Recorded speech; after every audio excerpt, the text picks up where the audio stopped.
Hey, what's up guys? Tyler here with Secure Team. Today I want to talk about a very, very mysterious topic that I don't believe I've actually ever spoken about on the channel. Now, I'm sure some of you may have heard of this. However, I know a lot of you, especially the new subscribers, of which there are 90,000 of you that have just subscribed this month, that may not know about this, and I think it's an extremely interesting and mysterious topic of research, and you'll understand why in a moment. However, I also want to mention that our most recent video about the mind-boggling UFO sighting that happened over Dayton, Ohio, near the Wright-Patterson Air Force Base, has not only gone viral, but has actually been picked up by a variety of national and international news outlets, and was actually featured live on the Fox and Friends morning show on the Fox News channel. And it's actually on their website as well. And there's a video clip that I will post a link to down in the video description. If you haven't seen that, it's actually pretty awesome. So again, big thanks to all of you for sharing the footage, and it's some amazing footage. I know I say that for everything. You guys are probably sick of hearing the quote, amazing footage. However, it is. It's footage, and it's amazing. So anyway, back to the topic at hand and of this video, which is the Denver International Airport. Now, there have been a range of conspiracy theories, so-called, about the Denver International Airport. The most known is that this Denver airport, which is, by the way, the largest airport in the United States, is likely a massive base. Well, the base is actually said to be underground, and we know for a fact, and we'll show you some evidence here in a moment, that would prove this to be the case, and that basically the airport is going to be a major hub and mechanism in the continuity of government process. And it's almost as if they've built this airport with some sort of information that we don't know about, that something bad is going to happen in the near future.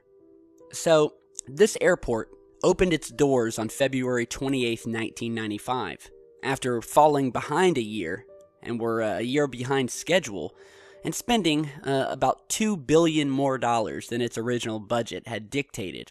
And this massive airport, I mean, you're seeing pictures of it here, it's very odd looking, and again, we'll talk about that more here in just a second, but it's massive, and is around 53 square miles large. Now, since they built this massive airport, you may be thinking, well, maybe Denver just needed a new airport. Unfortunately, Denver did not need a new airport. Denver already had a completely functional airport called Stapleton that many people liked just fine. It's a well-known airport, and it was only 6 miles from Denver. So they didn't need a new airport, but they built one, spending billions of dollars.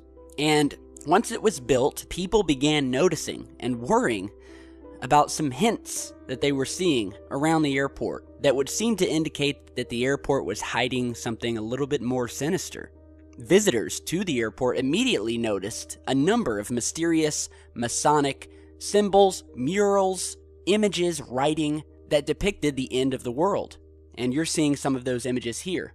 And a lot of these things are linked directly to the New World Order and the Freemasons. So this here is the Mustang, which you are greeted with when first arriving at the airport. And you look at this thing, and it's a big demonic blue Mustang sitting up back on its hind legs with red demonic glowing eyes. And it was one of the earliest public art commissions for the airport in 1993. And oddly enough, the artist, Luis Jimenez, died in 2006 while creating the sculpture when the head fell on him and severed an artery in his leg. So then we have these very scary, to many people, murals that are very shocking, that depict images of people dying, children dying, these long lines of people that look to be diseased. We have this very scary figure standing here in an officer's uniform, carrying a sword in one hand and an AK-47 in the other, complete with a gas mask, implying that the instrument of death in this case is a biological weapon. And these murals are everywhere. And here's another image of one here, set against a backdrop of what looks like a massive solar flare, causing, destruction and extinction, with various of species dying, from whales and animals to people.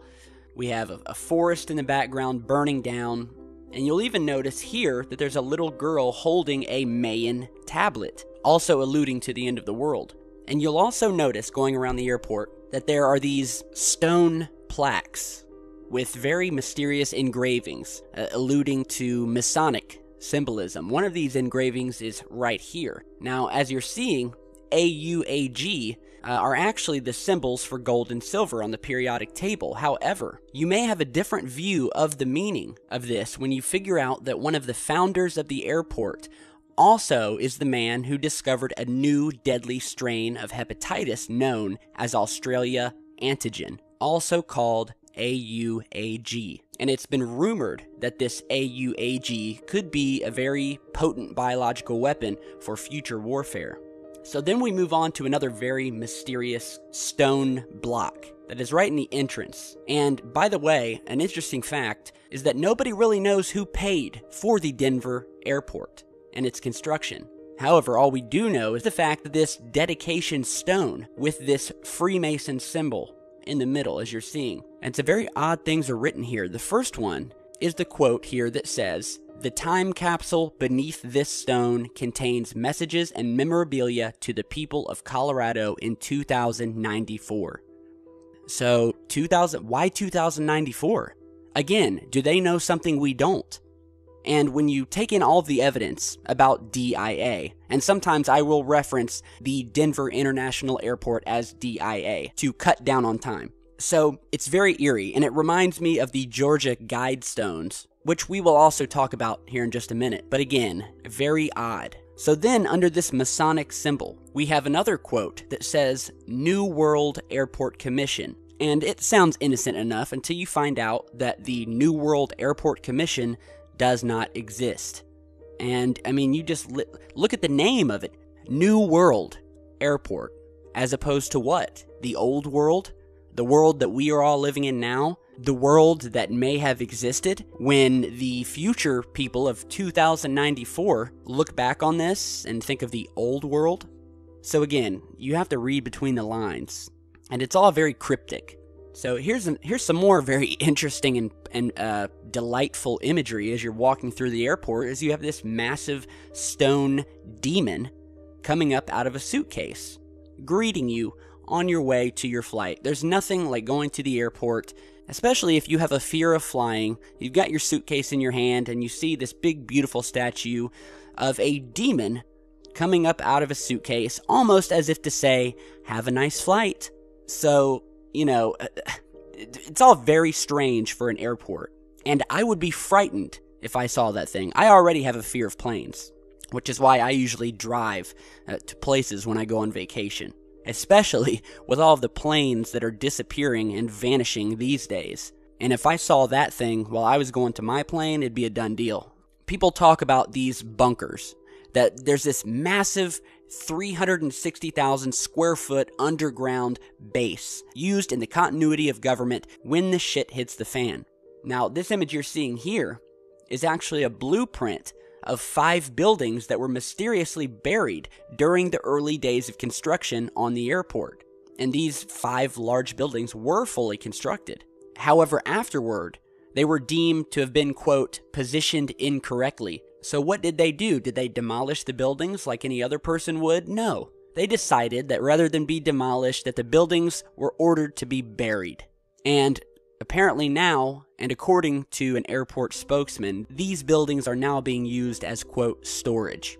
And it's no secret that there is an underground structure beneath the airport, because they've actually created tramways down there, tunnels for trains, and so-called storage.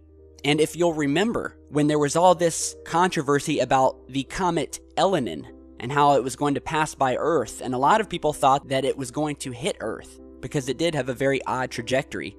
And if you'll remember that just as that happened, President Obama, oddly enough, was in Denver on September 27th when comet Elenin passed by Earth, barely missing us by about 22 miles. So you have this massive airport that didn't need to be built, that has these massive underground facilities, that has all this Masonic, world-ending art and murals and stone blocks throughout, and demons. And then you have the president who arrives at this airport on the very day that a comet may have likely almost hit Earth. Again, it all goes back to continuity of government. And then we have the odd runway shape, which many have spoken on, of the fact that it looks like a swastika. And you're seeing an aerial view of that runway shape here.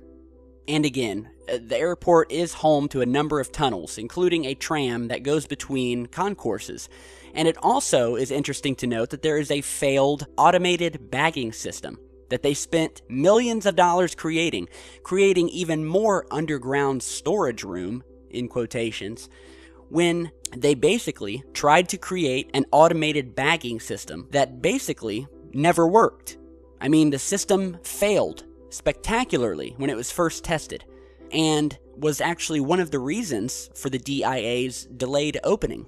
And by 2005, most of the airport's concourses had abandoned this system totally, and they never seemed to try to fix it, and it was just as if it was a cover-up, just as the buildings that were buried for storage uses is a cover-up. Another interesting thing to note is the fact that there is a landfill located just 2 miles west that was actually added onto in the early 2000s, despite the airport's appeal to the district court against the landfill in 2002. However, the landfill has a very real and functioning element to it, but is supposedly mocked up to look like a landfill, but is hiding something much more sinister. And people who have driven by this airport have seen these massive tunnels sitting above ground near this landfill, as if there is still construction going on. And they're still laying these massive tunnels underground. And a whistleblower came out a couple years back and even reported that yes, this is a militarized, continuity of government, rigged base, which under the cover of daylight is acting as an airport. And that they are using this so-called landfill as a means to dispose of the dirt that they are digging up. This massive amount of dirt that they've been recently adding to this landfill that's coming from somewhere, because the construction around the airport is finished. And yet they come day after day hauling dump trucks full of dirt that they have unearthed and are digging from somewhere. So again, it's all very interesting, and it reminds me of the Georgia Guidestones, which is this very mysterious pair of stones in Georgia. It's a granite monument erected in 1980. No one knows who erected it, who paid for it. However, it does basically have a set of guidelines inscribed on the structure in 8 different languages, talking about how there should only be a maximum of 500 million people on the earth, and, talking about population control and all these other eerie things. So research the Georgia Guidestones as well. And it's very similar to this airport. There's a lot of mystery to the airport. No one knows who paid for it. No one knows who's behind it. We have all this Masonic and demonic imagery alluding to the end of the world, and to that it seems like someone out there is in the know and has information leading me to believe that they know something is going to happen. So let me know what you guys think. It's all very interesting. Do your own research, and yeah, if you visit this airport, you'll see what I'm talking about. So again, thanks for watching. Be sure to share, like, and subscribe. We have a whole lot more coming for you, and we'll see you back soon. Stay safe, guys.